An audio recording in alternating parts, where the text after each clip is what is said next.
తెలుగు రాష్ట్రాల్లోని ఉద్యోగులు, పెన్షనర్లు, ఉపాధ్యాయులకు సంబంధించిన ప్రతి అప్డేట్, ప్రతి సమస్య పట్ల సపోర్టివ్‌గా మన ఛానెల్‌లో వీడియోస్ వస్తాయి. తప్పకుండా సబ్స్క్రైబ్ చేసుకోండి. వీడియోస్ మాత్రం లైక్ చేస్తూ ఉండండి. ఇక వివరాలకెళ్తే 2 తెలుగు రాష్ట్రాల్లోనూ ఉద్యోగులకి పెండింగ్ డీఏలు భారీగా ఉన్నాయి. పీఆర్సీ రిపోర్ట్స్ కూడా రావడం లేదు. ఇక పెండింగ్ బిల్స్ ఉన్నాయి.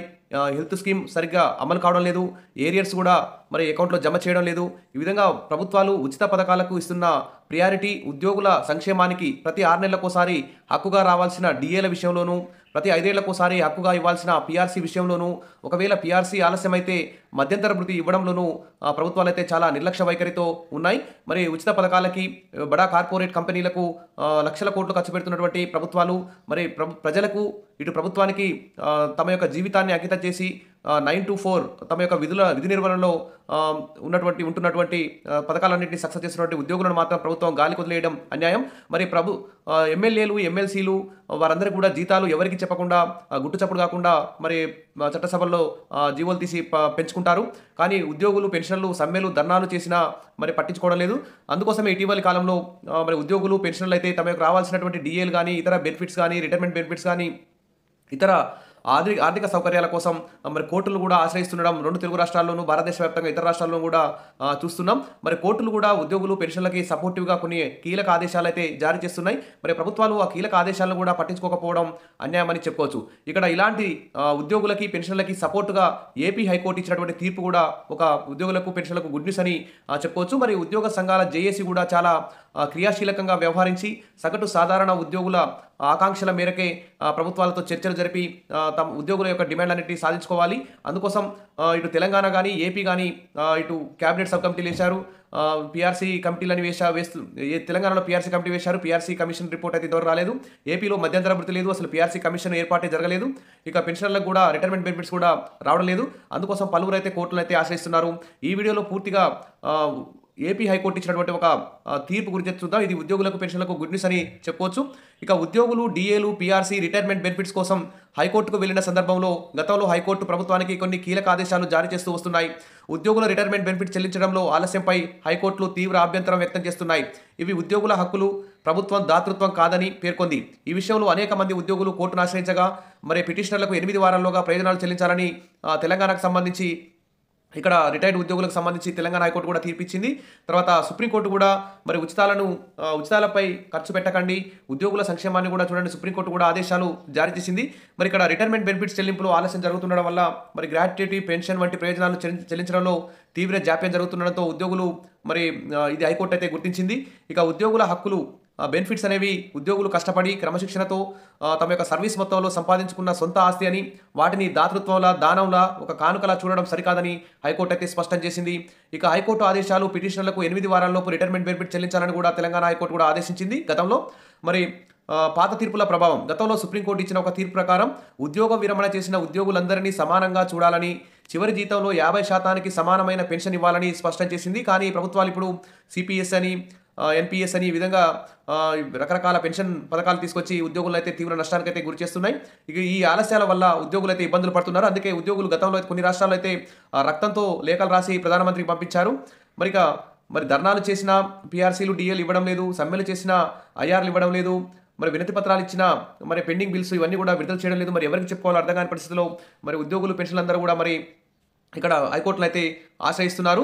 మరి ఇక్కడ ఏపీ హైకోర్టు అయితే ఆర్థిక పరిస్థితి బాగోలేదని రిటైర్మెంట్ బెనిఫిట్స్ ఆపలేరు, టర్మినల్ బెనిఫిట్స్ దాతృత్వం కాదు, అవి ఉద్యోగులు, పెన్షన్ల యొక్క హక్కు, ఆస్తి అని చెప్పేసి ఏపీ హైకోర్టు కీలక ఆదేశాలు జారీ చేసింది. ఎన్నో ఏళ్ల పాటు సేవలు చేయించుకొని ప్రయోజనాలు ఇవ్వకపోవడం అమానవీయమని, రాజ్యాంగ విరుద్ధం కూడా అని, అవి ఉద్యోగుల జీవనోపాధిలో అంతర్భాగం, నలుగురు ఉద్యోగులు బెనిఫిట్స్ను 10% వడ్డీతో చెల్లించండి అంటూ ఏపీ రాష్ట్ర ప్రభుత్వం, డీసీసీబీలకు ఏపీ హైకోర్టు అయితే ఆదేశాలు జారీ చేసింది. ఇక కాబట్టి పదవీ విరమణ అనంతరం ఉద్యోగులకు ఇవ్వాల్సిన ప్రయోజనాలపైన గ్రాట్యుటీ, లీవ్ ఎన్కాష్మెంట్ తదితరాలను చెల్లించడంలో ప్రభుత్వం, దాని పర్యవేక్షణలోని సంస్థలు చేస్తున్న అసాధారణ జాప్యంపై హైకోర్టు తీవ్రంగా స్పందించింది. ఎన్నో ఏళ్లు సేవలు చేసి మరి సేవలు చేసిన వారికి రిటైర్మెంట్ బెనిఫిట్ చెల్లించకపోవడం చట్టవిరుద్ధమని ఏపీ హైకోర్టు అయితే తేల్చి చెప్పింది. ఇక టర్మినల్ బెనిఫిట్స్ ప్రభుత్వాల దాతృత్వం కాదని, అవి ఉద్యోగుల హక్కని కూడా డిమాండ్ చేసింది. పదవీ విరమణ చేసిన 16 ఏళ్లకు కూడా ఉద్యోగులకు టర్మినల్ బెనిఫిట్స్ చెల్లించకపోవడంపై విస్మయం వ్యక్తం చేసింది. ఆ ఉద్యోగులు వడ్డీతో సహా బకాయిలను పొందేందుకు అర్హులని హైకోర్టు అయితే తేల్చి చెప్పింది. ఇక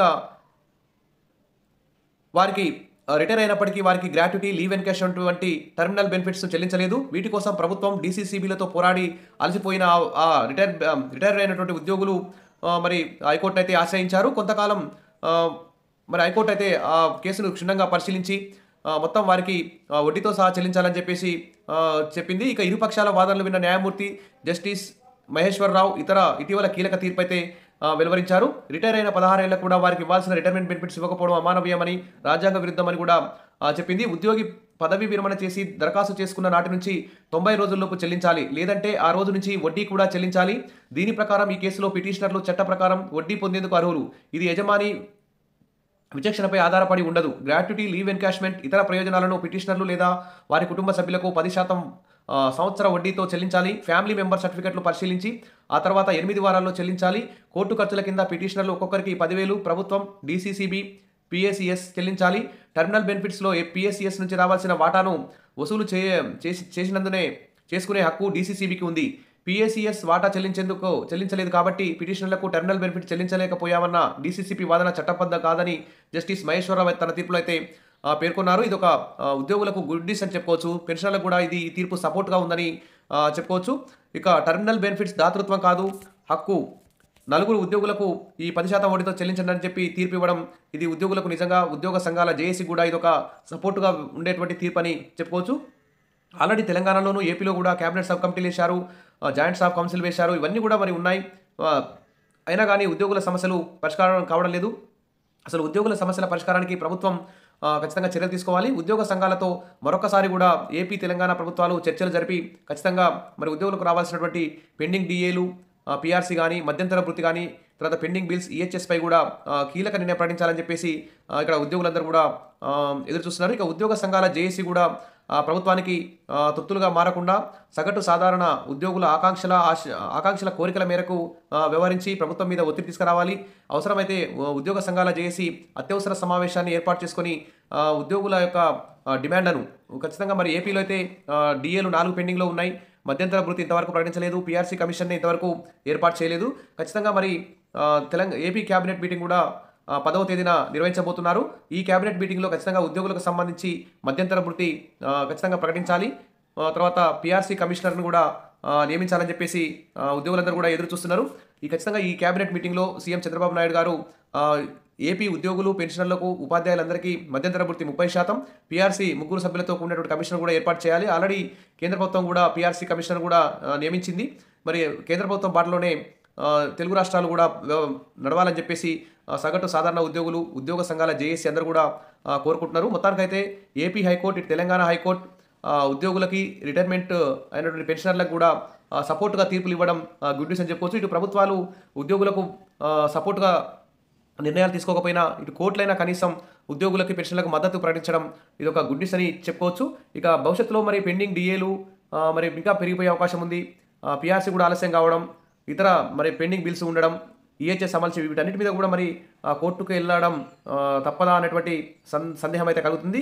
మరి కోర్టుకు వెళ్తేనే ప్రభుత్వాలు మరి వీరికి ఉద్యోగుల సంక్షేమానికి నిధులు కేటాయిస్తాయా అనేటువంటి ఆలోచన కూడా వస్తుంది. కాబట్టి ప్రభుత్వాలు ఉద్యోగులందరూ కూడా కోర్టుకు వెళ్ళేదాకా వెయిట్ చేయకుండా ఉద్యోగుల యొక్క అసంతృప్తిని, ఉద్యోగుల యొక్క అసహనాన్ని మరి పతాక స్థాయికి చేరకముందే వారి యొక్క సమస్యలను పరిష్కరించే విధంగా ప్రభుత్వాలు చర్యలు తీసుకోవాలి. ఇక నవంబర్ నెలలో జరిగే ఏపీ, తెలంగాణ క్యాబినెట్ మీటింగ్లో ఖచ్చితంగా ఉద్యోగులకి ఎంతో కొంత సానుకూల నిర్ణయాలు వస్తాయని చెప్పేసి కోరుకుందాం. ఇది మాత్రం ప్రభుత్వాలు ఉద్యోగులు పట్టించుకోకపోయినా కోర్టులైనా ఉద్యోగులకు సపోర్ట్గా కొన్ని తీర్పులు ఇవ్వడం ఒక గుడ్ న్యూస్ అని చెప్పుకోవచ్చు. మరి కోర్టు తీర్పుల యొక్క బలంతో, వాటి యొక్క ప్రోద్బలంతో ఉద్యోగ సంఘాల జేఏసీ కూడా ప్రభుత్వం మీద కొంచెం ఒత్తిడి తీసుకురావడానికి ఉద్యోగ సంఘాలకు కూడా కొంచెం వెసులుబాటు కలిగే అవకాశం ఉంది. కాబట్టి ఉద్యోగ సంఘాలు స్వార్థం లేకుండా ఉద్యోగుల యొక్క ఆకాంక్షల మేరకు, ఉద్యోగులు ఇప్పటికే లక్షలు నష్టపోతున్నారు కాబట్టి ఒక ఉద్యమ కార్యాచరణ, ఒక అత్యవసర మీటింగు, సరే ఏం చేస్తే ఆర్థిక సమస్యలు పరిష్కారం అవుతాయనే అంశాల మీద కూలంకషంగా చర్చించి కీలక నిర్ణయం తీసుకోవాలి. ప్రభుత్వాలు కూడా ఉద్యోగుల పట్ల సానుకూలమైన నిర్ణయాలు తీసుకోవాలని ఆశిస్తూ, విష్ ఆల్ ది బెస్ట్. మరిన్ని అప్డేట్స్ కోసం మన ఛానల్ని సబ్స్క్రైబ్ చేసుకోండి. వీడియోస్ అయితే లైక్ చేసి ఉండండి. Thank you.